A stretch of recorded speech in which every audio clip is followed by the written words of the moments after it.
For 6 months, a torrent of messages from a workplace that may be a kind of ground zero for sexual harassment in America. Restaurant workers, we heard from every part of the country, asking us to tell their stories even though they're afraid to go on camera.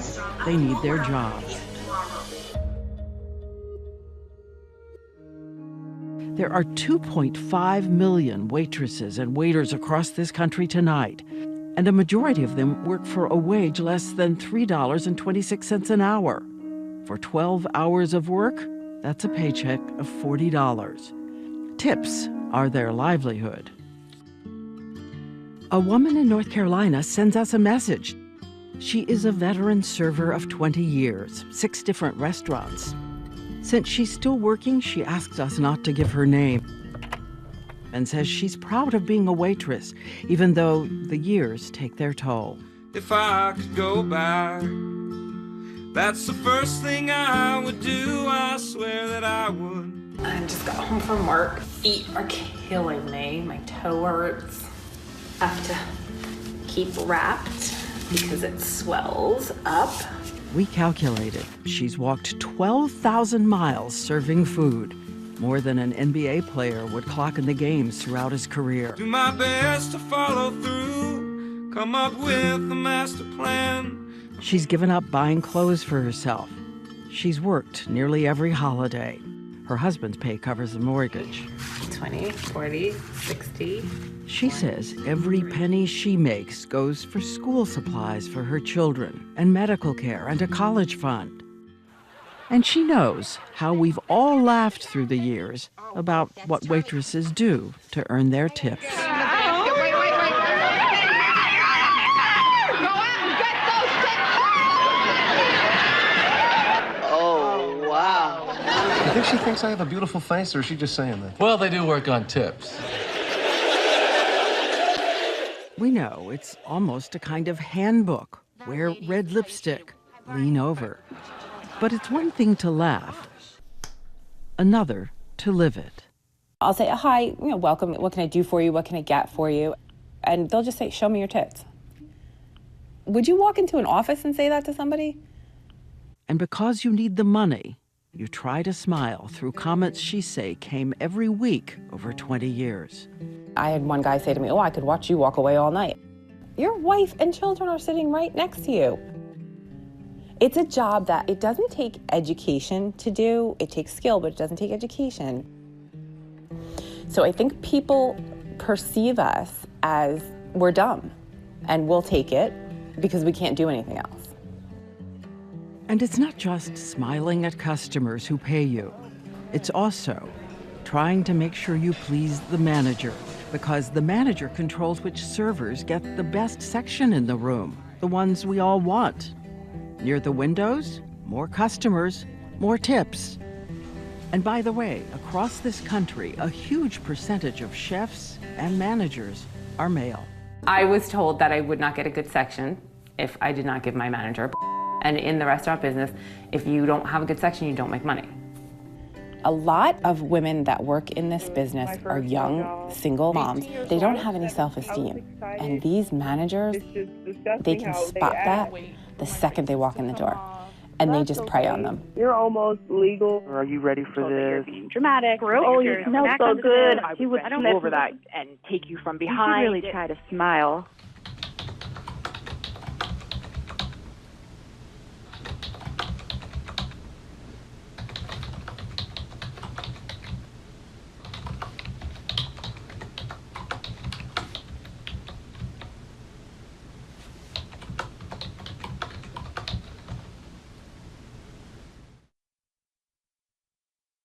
Remember, for 1/3 of all Americans, this was our first job, maybe the one where our parents thought we'd learn our value as a person. I started at IHOP when I was 16 years old. This young woman said she would meet me to talk. The night before, there was some hesitation, but she decided to do it anyway for the hundreds of thousands of young girls, she says, who are just starting out. It was a lot tanner back then. And skinnier. 7 years later, this is Madison now. Her first job, an IHOP franchise in Illinois. What kind of 16-year-old were you? Private school, all girls. What was the first worrying thing that made you go, what? Comments about your butt or your breasts. It was my first job, and I didn't know. She was a hostess at the register, smiling at customers, while she says this is what two of the managers, two men, were doing. They would come up behind me and they would just rub up against me. They're so confident, you know, in themselves. And that no one was ever gonna say anything. She says one of them asked her to run a personal errand with him before the shift started. The teenage girl got in the car. What happened? He parked the car and he just unbuckled his belt and unzipped his pants, and he just pulled out his penis, and it was already erect. It was already, like, he was, I don't know, it was just ready. And then he grabbed the back of my head and pushed my head down, and he just kept pushing my head up and down. And he said, well, it's not worth it if you're not enjoying it. So then I got out of the car and I went into work. Afterwards, she says, the franchise owner and those two managers warned the young girl she should say nothing, not only to protect her job, but to protect their families. She continued to work there for one more year. I feel so naive for even going in the car to begin with. And I think I blamed myself for a long time. And that's why I never talked about it to anyone. As we talked, I thought I could hear a sound from the next room. Will you come out? It was her mother, sobbing.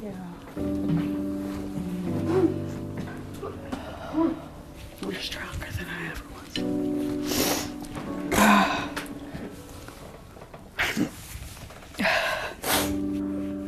Madison says only after she left that restaurant did she learn there were 10 other women who'd been working right there in the same franchise and had their stories too. They are now filing suit against the franchise and the IHOP Corporation. The franchise owner has denied wrongdoing but gave us no further comment. The IHOP Corporation would not comment on the litigation, but they told us they are very concerned about any question of harassment in the workplace and hold their franchises to high standards. And what about solutions? We received some ideas, some big, some small.